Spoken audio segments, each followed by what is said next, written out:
Sports fans, Charlie, is here out today. I greet people. I not talk basketball fans. I say sports fans because today we won't show you people say Prrrr be dynamic like how we've been saying over the past few weeks. Now, welcome to another edition. My name is Slimore. I'm joined by George, then Teddy. We have a very, very interesting episode. I'm not sure we've ever done this before, but if you're a big sports fan, I'm sure you were in the championship euphoria these past few days. In fact, just yesterday, we saw Nigeria lift the AFCON, and then in the Super Bowl. Nigeria. Hey.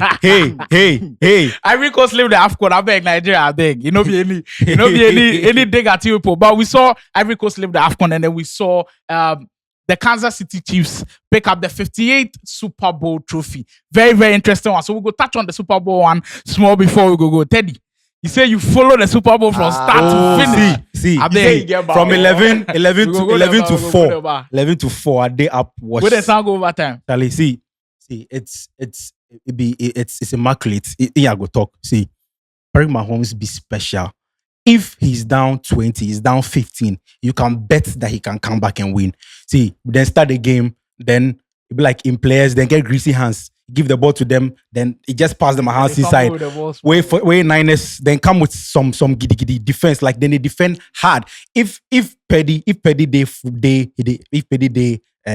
the floor, see, then they defend them. Nobody they fit touch Peddy. But getting into the final stage, Killer Trav, he came through for us with a rushing yard. Last possession. See, it was like 5-7 seconds on the clock. We see your man. Throw. Touchdown. We win the thing. Last hour. See, it be special. I was small. NFL is very difficult than calculus. Understanding the NFL, understanding the sports NFL is much because I was watching the whole thing and there's a lot of pause in it. But to what he was saying, the ending moment, like Patrick Mahomes guy, I was reading some stuff about him. You cannot figure him out. No, when he's 3-time Super Bowl MVP. When he's down, he knows how to like get a touchdown, and that pass was crazy. He just had to like flinch the guy or fake the guy, like stand as a decoy and give the pass to the and even in the final moments, like he was the one progressing the line, like he was the one just carrying the team all along. Kelsey was also good. So Kelsey came in last minute, he come out, he didn't tell us Swift. So the Kansas City Chiefs picking out that victory. Me at my submission, they be bad get. So at the stay at my house where some people can ask for my people and say why are they stay in the house now? I'm not authorized to stay in the house. So I say, so they can't sack me from Mahomes. You understand? So they can't sack me from Mahomes. All right, so congratulations to the Kansas City Chiefs fans, everybody where they support Patrick Mahomes for picking up that victory. Now we're in championship euphoria. So in the NBA, we have to make things translate. We'll be speaking about finals MVPs today. The past 5 finals MVPs. Who have been your favorite? We start things off with 2019 when the Toronto Raptors faced the Golden State Warriors in the finals and we saw Kawhi Leonard do his things. There were controversy around that because KD didn't play. Then next year, 2020, the infamous bubble with LeBron at that age picking up his 4th ring was just incredible. Then 2021 came Giannis in that final. All the doubts at the free throw line, buried that one and beat the Phoenix Suns. In 2022, Stephen Curry, first ever finals MVP, reminded everybody why he was one of the best in the world. And then the 2023 Denver Nuggets against Miami Heat. Even though the Miami Heat put up excellent defense with a zone defense, Nikola Jokic standing tall. George, over the past 5 years, you've seen some excellent performances in the final. Who would you call your favorite final MVP within these 5 years? I have 2 people, and I'll start with one. I think Kawhi Leonard. In 2019? Yeah, Kawhi Leonard. Wow.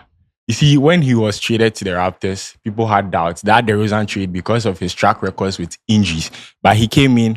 Even when he was going to Raptors, I think he was injured at that time. So he was on doesn't really play game restrictions regular and season. stuff. But you see, he had to put in the work. And when you look at their journey from the regular season, game 1 up to the finals, let's not forget, that was the first time the Raptors made it to the finals. And that journey was crazy.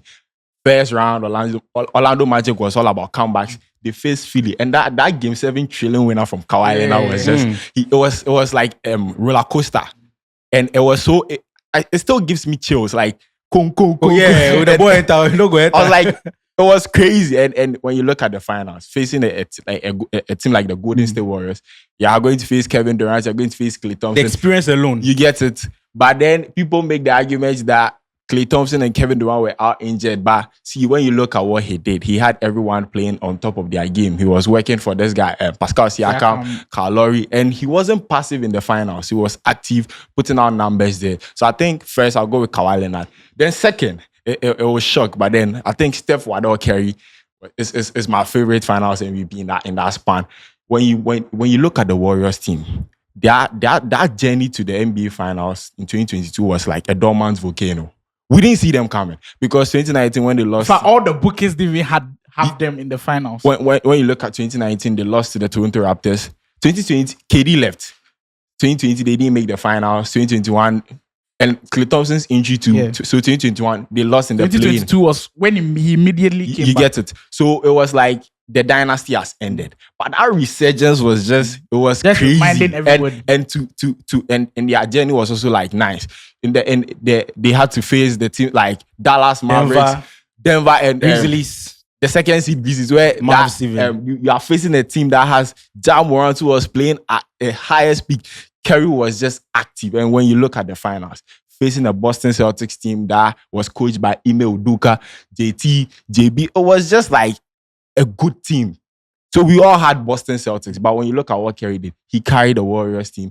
His offensive numbers were just crazy. When everyone was not scoring, Curry said, "Give me the ball, I'll score." My gravity movement was also making ways for my teammates to also score. And it was just, they were not, the Boston Celtics defense did everything they could to stop Curry. And that game 4 performance would go down as one of the best performances in playoffs history. And to the me, one where he scored 43 points. It was just, you see, so have you had that feeling whereby you're watching the player and you want the player to keep messing and the player keeps scoring and you're like, bro, you can just do whatever you want. It's in the zone. But it's just that he was so good in that final. So he wasn't passive, he was active. He's not my guy, but you just sometimes. So is it Curry over Kawhi for you? Yeah, it's Curry over But those Kawhi. are the top 2 for you. Yeah. He's not my guy, but just sometimes when you have to say who be your best. You have to call a speed. But he's just not my guy. Yeah, we here.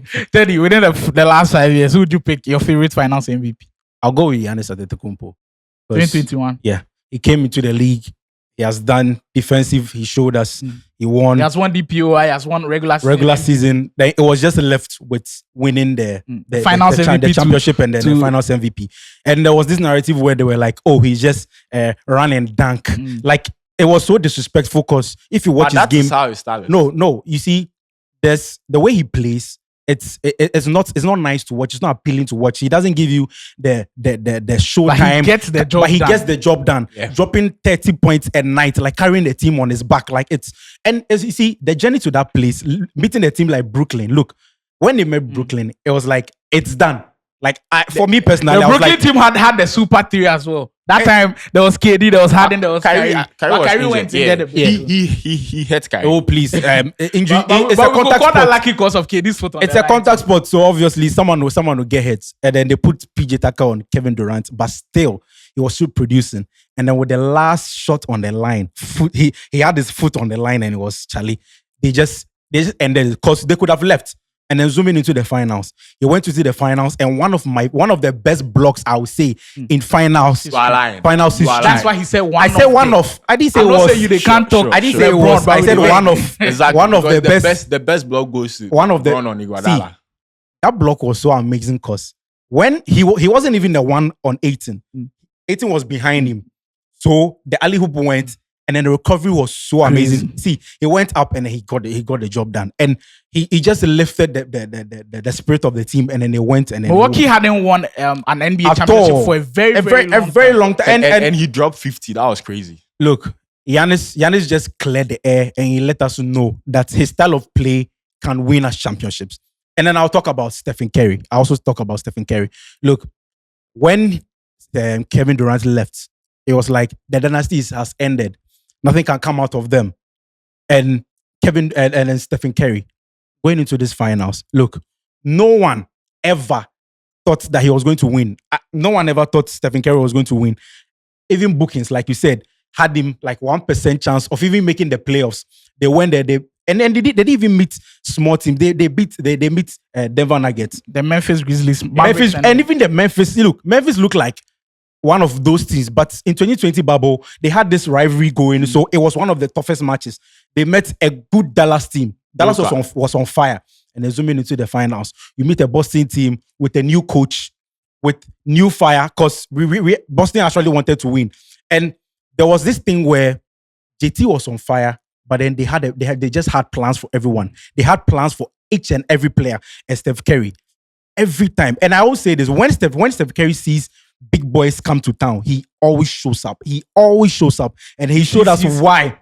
And I like how, you see, it's so funny how you can win everything, but people were like, still, he's not the best because of the finals MVP. Like, exactly. It was so crazy. Like, why? He has won everything, but still, because of finals MVP. The finals MVP conversation, it just feels like it completes your resume. Now, I asked the guys for one, them what they mentioned two. So, who am I? Me too, for mention two. I also had 2 picks today. In fact, I had 1 pick, but I think I'll have to touch on someone who none of them have mentioned. I thought maybe George will touch on it, but 2020, LeBron James. My God. In the bubble, where some people felt like the bubble was a fluke, but listening to some NBA players, the likes of Damian Lillard, Bam Adebayo, called the bubble the most difficult situation, made me feel like what LeBron did is just disrespected to some people, because people didn't understand why people are calling the bubble a fluke, where you don't have any fans. You're playing the game and it feels like a scrimmage, but yet still, this old man, as we'll call him, rose to the occasion and beats the Miami Heat. Now, finally, we have to talk about Stephen Curry again. The odds were just against the Golden State Warriors. Going into that finals, everybody had the Boston Celtics. And what I really love about it is they beat them in the final game in the TD Garden, on that floor where we know how the Boston fans are. Very, very difficult.